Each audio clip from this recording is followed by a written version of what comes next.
Bienvenue sur le podcast Liberté libérale. Je suis Aurélie, psychologue entrepreneur. Pendant longtemps, j'ai fait ce qu'on attendait de moi, jusqu'au jour où je me suis autorisée à sortir du cadre et à m'épanouir pleinement. Avec ce podcast, j'aimerais vous aider à créer une activité qui vous ressemble. Alors ensemble, incarnons les thérapeutes de demain. Bienvenue dans l'épisode numéro 90 du podcast Liberté libérale. Aujourd'hui, je vais vous partager l'erreur numéro 1 à éviter à tout prix quand on détermine le sujet de son programme en ligne. Vous l'avez compris, déterminer le sujet de son programme, c'est vraiment comme construire les fondations de sa maison. C'est hyper important parce que c'est là que va se jouer le succès ou l'échec d'un programme en ligne. Ça ne veut pas dire que si la première fois que vous le mettez en ligne, que vous faites un lancement, ça ne fonctionne pas, qu'il faut tout revoir. Néanmoins, il y a quand même certaines, bases à avoir en tête et on va voir ça aujourd'hui parce que là, l'erreur numéro 1 que j'ai envie de vous partager, c'est ce que je vois très souvent, notamment dans, la réflexion. Parce que, bah, forcément, on n'est pas formé à ça, donc je vais essayer de vous transmettre un petit peu l'état d'esprit, en tout cas la réflexion à avoir quand on se met à réfléchir à: «OK, j'ai envie de créer un programme en ligne, mais quel sujet je vais choisir? Sur quoi est-ce que je peux transmettre?» Du coup, on va aller, plus loin dans la réflexion de base pour que vous puissiez éviter cette fameuse erreur et l'erreur numéro 1 en fait, c'est simplement de ne pas aller assez loin. Je vais vous expliquer en vous donnant des exemples concrets, comme ça ce sera beaucoup plus parlant. En fait, quand on va pas assez loin dans la réflexion, ben, on ne touche pas aux vrais besoins de notre client idéal, des personnes que l'on veut cibler avec notre programme. Et là où c'est complexe, c'est qu'en général, même notre client idéal n'a pas nécessairement conscience de son vrai besoin, de son vrai problème derrière tout ça. Je sais pas si vous connaissez la fameuse méthode des 5 pourquoi. En général, c'est hyper, intéressant d'aller questionner de cette manière-là parce que ça permet de toucher du doigt quelque chose qui est assez profond. Dans le sens où c'est pas une réponse bateau que l'on donnerait, comme ça consciemment et spontanément. C'est que plus on se pose la question, pardon, «Pourquoi?», plus on va toucher quelque chose qui a vraiment du sens et c'est là où on met le doigt sur quelque chose d'intéressant. Et cette question-là, d'ailleurs, elle peut être hyper intéressante à se poser, quand on a envie justement de créer un programme. Pourquoi est-ce que j'ai envie de créer un programme? Et en fonction des réponses que vous donnez à chaque fois, c'est de reprendre le fameux pourquoi.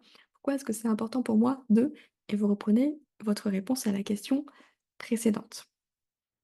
Mais là, l'idée, on va prendre un exemple. Si vous avez envie de créer un programme en ligne sur, je ne sais pas, qu'est-ce qu'on peut prendre comme exemple? J'y avais pas réfléchi avant évidemment, sur, la gestion, du stress. Allez, très classico-classique. Déjà, un programme sur la gestion du stress, c'est très, très vague, mais je pense que vous l'avez compris déjà avec les épisodes de podcast précédents, faut aller plus loin. Faut être beaucoup plus précis. Faut se nicher davantage parce que c'est en se spécialisant qu'on va toucher davantage de personnes et surtout qu'on va pouvoir les aider de la bonne façon. Parce que gérer le stress, il y a mille et une façons d'être stressé, donc il y a mille et une façons de gérer le stress. Donc forcément, l'idée, c'est de pouvoir cibler pour apporter les bonnes réponses devant les bons problèmes. On va dire ça comme ça. Donc déjà, on va affiner ça, un programme sur la gestion du stress au travail, hem, quand on est, quand on est manager, par exemple. Ça pourrait être quelque chose de cet ordre-là. En fait, l'idée, c'est bien sûr de cibler, hein, d'être hyper spécifique à la fois dans la problématique que vous voulez aider à résoudre et dans le type de public que vous visez, bien évidemment. Et encore une fois, mais là, c'est pas suffisant. Faudrait aller plus loin. Pas tant pour affiner le programme, mais peut-être plus pour avoir en tête justement le vrai besoin à aller cerner derrière et du coup à résoudre. Et aussi pour aller plus loin dans votre communication. Parce qu'une fois que votre programme il est créé, ce qui est le plus challengeant, c'est de réussir à mettre en avant justement les bénéfices de votre programme. Pourquoi est-ce que ça va aider vraiment les gens? Pourquoi est-ce que ça va transformer leur vie?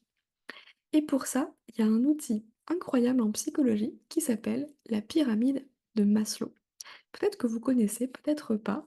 Pyramide de Maslow, ça s'écrit Maslow.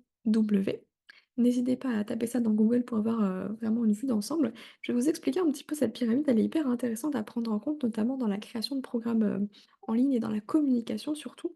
Parce qu'en réalité, en fait, qu'importe la thématique qu'on va choisir, on va toujours se référer aux besoins primaires de l'être humain. La pyramide de Maslow, elle permet de mettre en avant les besoins fondamentaux des êtres humains. Et selon Maslow, il faut qu'un besoin soit comblé pour passer au besoin supérieur de la pyramide.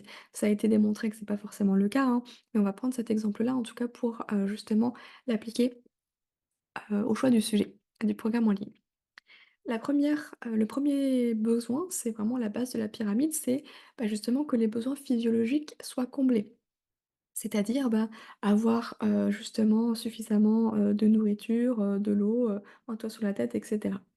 Une fois que ces besoins physiologiques ils sont comblés, on peut passer aux besoins supérieurs qui sont les besoins de sécurité. Besoin de sécurité, bah, c'est justement de se sentir en sécurité, donc potentiellement d'avoir un toit sur la tête, d'avoir un travail, d'être dans un pays qui n'est pas en guerre, etc., etc. Une fois que ce besoin-là, il est comblé, on passe aux besoins supérieurs qui sont les besoins d'appartenance.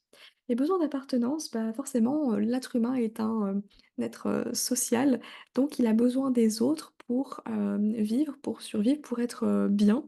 Pas forcément le cas de tout le monde, hein, mais en tout cas, on a besoin d'appartenir à une communauté, d'appartenir à un groupe pour justement se sentir peut-être même important, hein, avoir ce besoin d'appartenance et on va prendre un exemple très poussé du coup dans le milieu qu'on prend toujours, c'est Apple. Apple sont pas forcément toujours les meilleurs produits. Par contre, une fois qu'on a goûté à Apple, on reste, vraiment là-dedans et tous les gens qui sont pro Apple achèteraient le prochain produit, qu'importe ce que c'est. C'est pour ça qu'il y a d'ailleurs, voilà, des des dérives, assez drôles là-dessus. Mais du coup, il y a vraiment ce besoin d'appartenance. Quand vous allez chez Starbucks, vous achetez pas juste un café, vous achetez votre appartenance à une classe sociale parce que mine de rien, le café, il coûte assez cher là-bas. Donc ça, c'est vraiment important de prendre en compte aussi qu'il y a ce besoin d'appartenance. Ensuite, le besoin au-dessus, c'est le besoin d'estime. Le besoin, bah, forcément, de se sentir reconnu et le besoin tout en haut de la pyramide, c'est le besoin d'accomplissement. Il y a aussi ce besoin de se sentir, utile, d'apporter quelque chose au monde. Vous voyez, à travers tous ces besoins, bah, c'est hyper important de les avoir en tête parce que un programme n'est pas nécessairement juste, répondre à un besoin vital.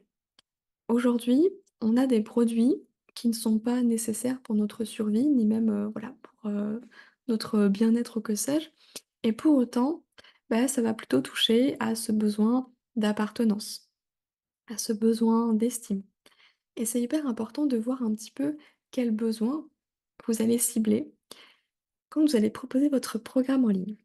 En réalité, on peut simplifier encore ça de manière, plus, plus réductrice dans le sens où il y a 3 besoins, il y a 3 sujets principaux, en fait. À partir du moment où vous êtes dans l'un des 3 sujets, vous êtes à peu près sûr de pouvoir vendre votre programme à condition, bien sûr, d'avoir cerné le vrai besoin derrière pour pouvoir y répondre, et réussir à le vendre, donc avoir une bonne communication, un bon marketing là-dessus. Les 3 sujets principaux, bah, ça touche à la santé, à l'amour et à l'argent. Alors c'est très, très vague, hein, comme vous le voyez. Mais la santé, bah, ça peut être, bah, justement le domaine de l'activité physique, de la perte de poids, se remettre en forme, le bien-être, la santé mentale et cetera et cetera. L'amour, bah, on voit bien dans l'industrie, hein, bah, les coachs, love, je crois que ça se dit comme ça. Bref, comment réussir, à rencontrer quelqu'un, les applications de rencontres, mais même aussi si on va plus loin, même si c'est controversé, bah, il y a l'industrie mine de rien de la pornographie. J'espère que je vais pas être censurée sur YouTube parce que j'ai dit ça. Bah, ça fonctionne super bien, on se demande pourquoi. Alors l'amour, hein, on met des guillemets à ce moment-là, mais vous avez compris un peu l'idée.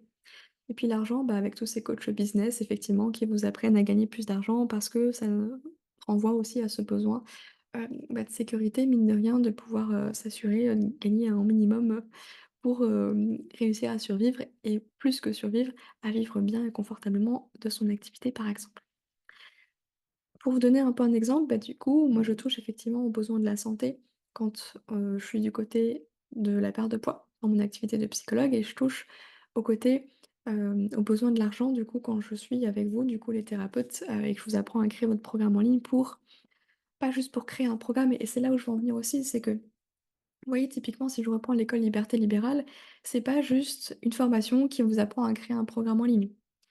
Parce que bon, c'est chouette, mais en réalité, ce qui va faire plus de sens, ce qui va toucher et sensibiliser davantage, c'est le vrai besoin. En gros, derrière, c'est de pouvoir vivre de ces programmes en ligne pour réduire son nombre de consultations et du coup avoir plus de temps pour soi, pour sa famille, se sentir plus libre. Et c'est là finalement où on va toucher à quelque chose qui est vraiment, intéressant. Donc je vous inviterai toujours à pousser la réflexion, vous voyez, dans la détermination de votre sujet. C'est à partir de quel moment vous arrivez à toucher justement ces besoins fondamentaux, soit en reprenant la pyramide de Maslow, soit en gardant vraiment en tête ce côté santé, amour, argent. Parfois, c'est pas forcément le cas, hein, on n'est pas forcément dans l'un des 3. Néanmoins, pensez toujours à toucher aux besoins, physiologiques, sécurité, appartenance, estime ou d'accomplissement. Et ça va être aussi à vous justement d'articuler, la création, donc vraiment le contenu de votre programme, mais surtout, hem, votre stratégie de contenu dans le sens la façon dont vous allez en parler, votre marketing, hein, à ce moment-là, pour faire comprendre aux gens à quel point c'est important pour eux parce que ça va venir toucher l'un des besoins que l'on a tous. J'espère que ça vous aura éclairé. N'hésitez pas à télécharger, la feuille de route pour vous aider justement à créer votre programme en ligne, à voir les étapes un petit peu. Ça vous aidera à y voir un peu plus clair. C'est totalement gratuit. Je vous mets directement le lien dans les notes de cet épisode et n'hésitez pas à me faire un retour un petit peu sur, tout ça pour que je puisse vous aider encore plus loin dans votre création de programme et moi je vous dis à la semaine prochaine. Prenez soin de vous. Si vous avez aimé l'épisode, n'hésitez pas à le noter sur votre plateforme d'écoute et partagez-le à un ou une collègue qui a besoin d'entendre ce message. Nous sommes bien plus à vouloir exercer notre métier autrement, mais la peur nous empêche de le faire vraiment. Alors j'espère que ce podcast sera votre safe place. Prenez soin de vous.